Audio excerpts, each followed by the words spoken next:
let's go. 21.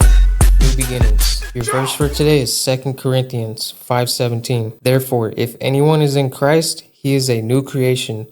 Old things have passed away. Behold, all things have become new. Today, I really want you guys to focus and understand that you are a new creation in Christ.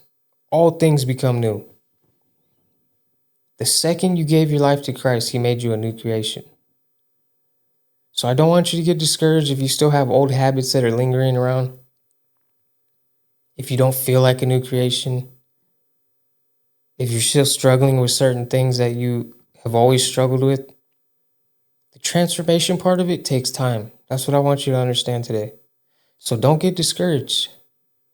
Transformation takes time, and little by little, doing what you're doing right now, one day at a time, one step at a time, 1 minute at a time, that's when transformation starts to happen. God starts working on you from the inside out, right?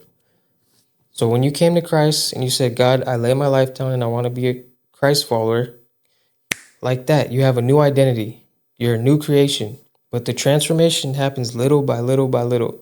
By doing this right here, reading his word, praying, studying, talking to God, being around other believers.